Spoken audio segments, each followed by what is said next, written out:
Hey, what's going on, guys? It's me here, Breathing Jet, back with a video. So it is Friday. Today is July 12th, and it is another day for good old XUR. So where is he? Well, he's in the same spot he has been since the release of the final shape. Right over by Ikora, here's the tower. So let's check out exactly what he has. Alright, so what exactly does XUR have this week? So the first thing he's offering is the Wardcliff Coil Catalyst. This is okay. You don't see a whole lot of people using the Wardcliff Coil. It doesn't have a whole lot of use currently. It has in the past, and it probably will in the future. It kind of pops in and out, depending on bosses and such like that. We also have the SKYBURNERS Oath Catalyst. This could also be recommended if you have SKYBURNERS Oath. It does some benefit to the gun itself, but nothing too crazy. So going into it, first we got the Assassin's Coil.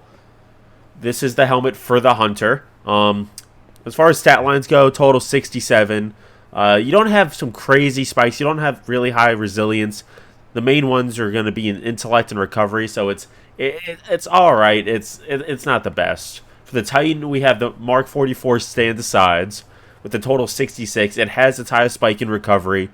Overall, it's There's no crazy spikes, or there's no really like double spikes in there or anything crazy to look out for. And for the Warlock, we have the SUNBRACERs with a massive resilience strike at 68. I will recommend, if you are on a Warlock, if you have SUNBRACERs that are a little bit less in stats, or if you don't have them at all, this is a good pickup right here. And then, of course, we have some Vanguard Ingrams. Alrighty, so let's take a look at the other strange gear offers that XUR's got for us this week. First is the Hawkmoon. It's alright, stat lines are okay. I'm not the biggest Hawkmoon fan.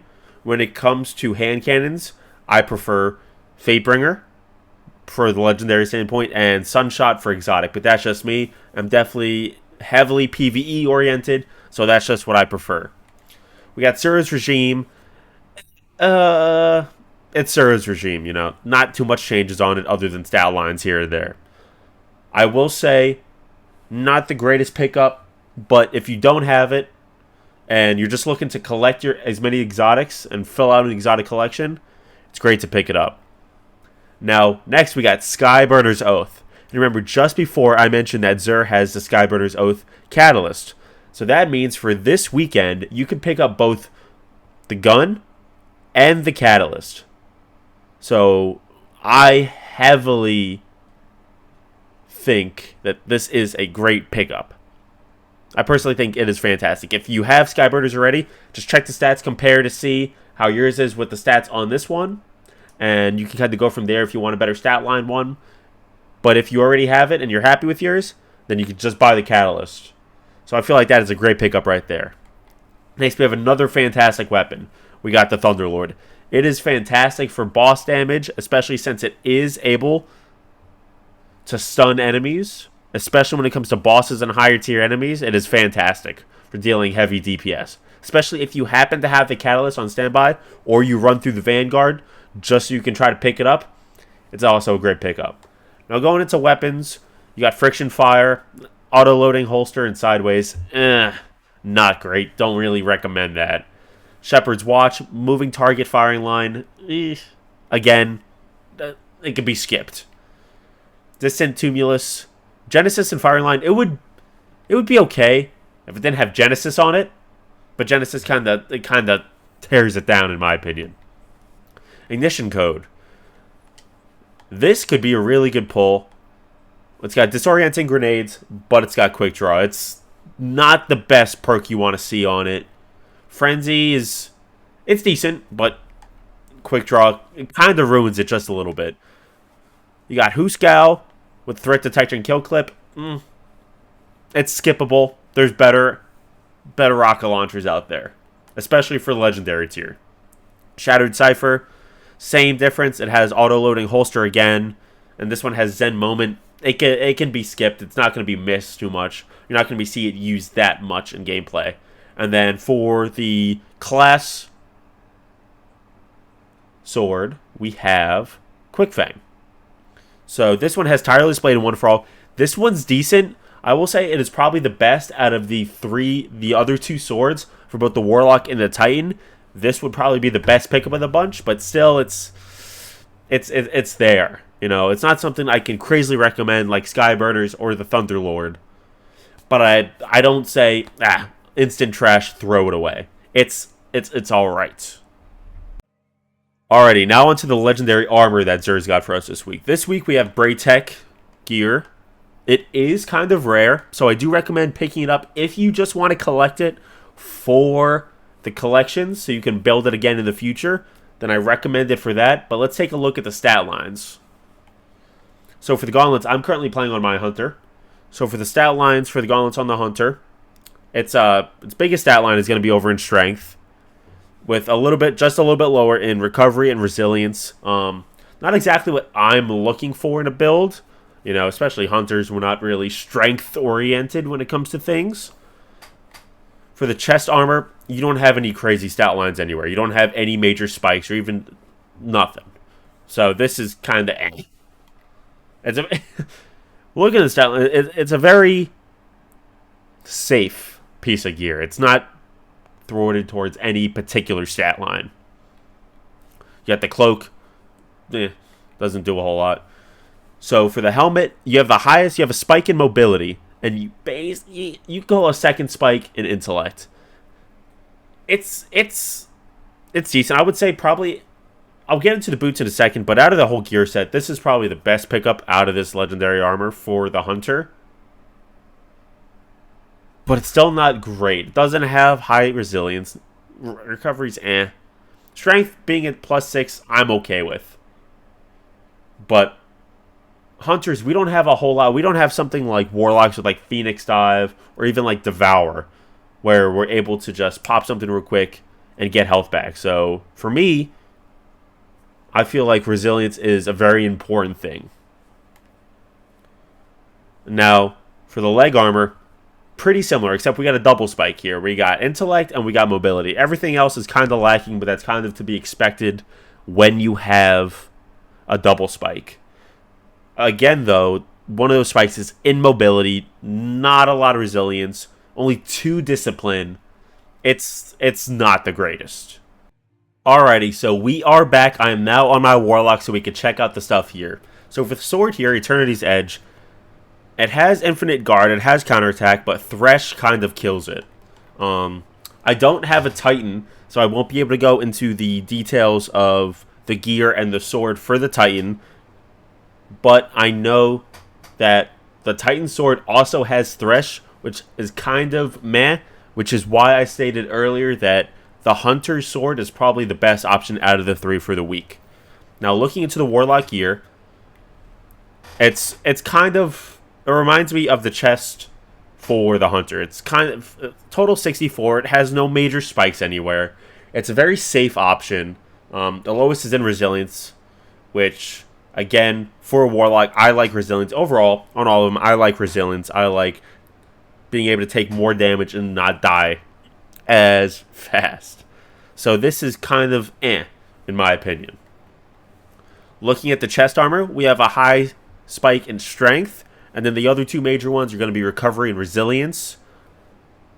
This is a little bit better on a Warlock, just because strength, I feel like, plays a little bit of a better role in Warlock compared to Hunter. And it has decent resilience and recovery. Just, I wish that intellect was a little bit higher. If they could take a couple more points off of resilience and recovery and add it into intellect so we can balance out just a little bit more, so we still have a high spike in strength, but a little bit more in intellect, I'd be happy. Bond, nothing of importance. Helmet, this one has a high spike in recovery, and it has its other 2 smaller spikes in intellect and strength.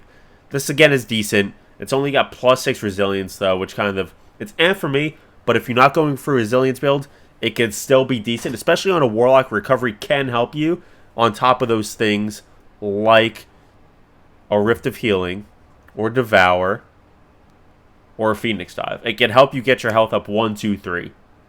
So if you're going for that sort of build, this could be a potential, especially since that stat line is 67. Now this one, for the leg armor, highest spike is in intellect. It's not as balanced out as the gloves are. So there is still a major spike at that intellect. And then it's kind of balanced out with mobility, resilience, recovery, discipline, and strength. But it's only got a total of 63. If it was like 65 min, I'd say this could be decent because everything else could be just boosted just a little bit more, but not anything too crazy. Like I stated before, I currently do not have a Titan. I would have to start all the way from the campaign mission. I don't really have a want to work on a Titan right now, but I still wanted to go over the legendary armor that XUR was offering for Titans. So start off with the gauntlets. You see that there's its major spike is in recovery, with kind of a little bit more minor stat lines and resilience, intelligence, and strength with a total of 62. Mobility is low, but, you know, Titans aren't known to be the most mobile and nimble things in the world. So it's alright. It would be better if it had a total that was a little bit higher, such as its other pieces, as you can see in this armor set for the week. Now, going into the chest armor, which has 66, it has its main spike in intelligence. I wish it was a little bit more strength-oriented. I feel like it would be a little bit better. Or a little bit more resilience-oriented. Intelligence, I don't feel like I see them using as much when it comes to Titans. But it still has a pretty high spike, I'm not even going to lie. And having recovery and mobility on top of it, I've seen worse. Not great by any means. It has a very nice spike, but I feel like it's not hitting in all the right areas. The mark, of course, 0 all across the board. Not really important. Now, the helmet, it's middle of the run. It has 65 total points. It doesn't have any major spikes. It has 16 for the mobility, 16 for resilience, and then 15 for strength. So those are like, I would call those like minor spikes. It's nothing too crazy. It's no 24 like the armor has. But it's in okay areas. It has strength built up. It has some discipline with it. You've got some resilience to help you take on some more damage. Mobility, if mobility was over into like recovery, I'd say this is a little bit better. Just because I feel like Titan, similar to the Hunter, it's not as easy to be able to pop an ability to start getting health back like a Warlock can. It still has options. I'm not saying it doesn't have options, but it's not as efficient as a Warlock's ability to recover. So that could be, I wish that was a little bit nicer. Now the boots, again, not any crazy spikes, total of 65. It's a little bit more even though, as you can even see the numbers across the board. Intelligence and strength are the highest two at 16. And then mobility, resilience, and recovery are 11 and the 10 mark with 2 at discipline. So it's middle of the run. Doesn't have any crazy spikes. It's pretty good balanced overall. If you want to not really worry about discipline a whole lot, if you're not really going for that as a major aspect to your build, this can be, I don't want to, it could be potential. It's nothing I want to say, alright, you got to go out and you got to grab it. It's something you got to log on ASAP and pick it up. I'm not saying that. It's middle of the run. But that is the legendary armor gear for the Titan. Alrighty guys, so that is everything that XUR is carrying this week. If you saw any items that you did like and you wanted to pick them up, make sure to hit up his shop in the tower before he resets on Tuesday. I want to thank you guys for watching. If you enjoyed the video, please leave a like and subscribe to the channel. And please turn that bell on for notifications for when I upload new videos or when I go live. Hope you guys enjoyed, and I'll see you guys in the next one. Peace.